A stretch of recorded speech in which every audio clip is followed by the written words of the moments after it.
Hey, our amazing students. We are here to help you get ready for training for all the fitness items that we are going to be teaching you. We are going to go over correct alignment before you begin. So here we are. We're going to be teaching you a HIIT workout. We're going to have 4 activities. Each are going to be 30 seconds and 10 seconds a race. The first thing you're going to work on is jogging in place. So as we jog in place, you want to make sure your arms are in correct alignment. They're not crossing your body. They're going, your hands are coming by your wrist up and down. And watch how your knees are straight in line with your feet forward. You don't want to buckle in your knees or turn out with your feet. So be aware of your positioning when you're running. Okay, the next thing we're going to be doing is push-ups.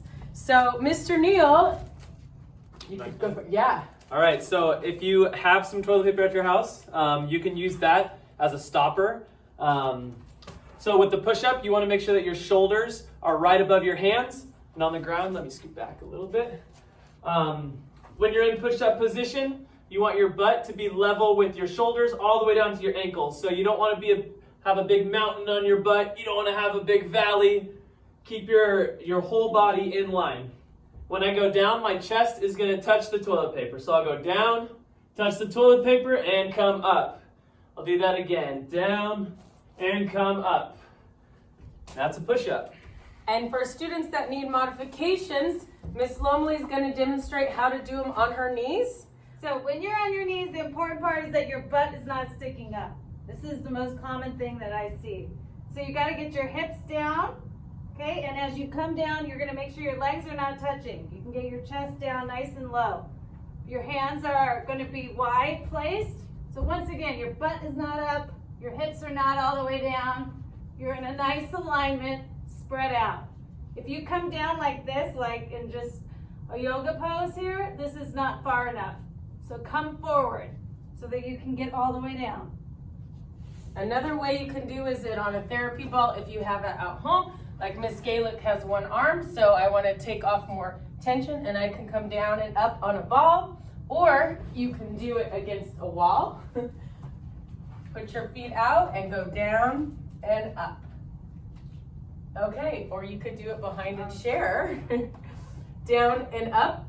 Miss Gaelic can do that well. Or another way is you could do dips. Can you demonstrate a dip? Right here. Putting both hands on the back, hands facing forward, and you can go up and down. So if you're, for some reason, can't lay on your stomach, this is another way to work on your upper body for modification. Okay, so then we're gonna go in the trunk lift.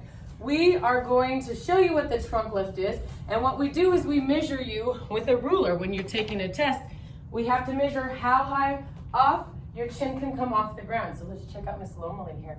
Is she gonna get up there? Oh, she's just making the 12 inches. Good job. But notice that her arms are down by her side, her legs are still on the ground, and she lifts just her chest up. So during this fitness test, we are just going to lay on the ground and hold it in a 30-second position. Now, if you have a hard time, you can grab a pillow. For some students that might have a hard time, and lay down and still lift up here. And we won't have an accurate measurement, but it will also help you. Could you see me doing that? No. Yeah, okay, so you can put a pillow for comfort as you practice.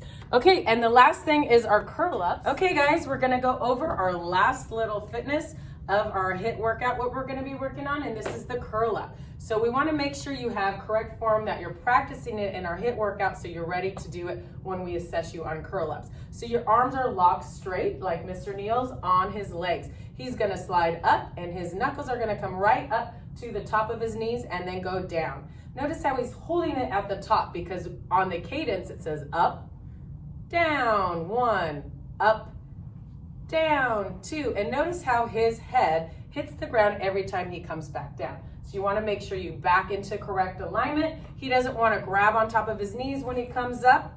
He doesn't want to grab on the sides of his legs and hold himself up as he's coming and doing it wrong, because then won't count, or he won't want to go to the side. So we want to make sure you're doing correct properly. And also you don't want to strain the neck. You want to think about the ribs coming to the belly button, and that your back is sucked in back to the floor, so you're not arching your spine. So you want to be comfortable. Another modification for students with adapted PE with working on this at home would be Okay, laying down on a pillow or a wedge to help you, and you can come up and do it. Another thing, if you can't do that, is you can have a parent in front of you, like with a broomstick, and you could come up and that will be a guidance. Or you can have a parent just stand in front of you, stand in front of my legs there, and I come up and I give them a high five. So you have a directive, a point of where they're going.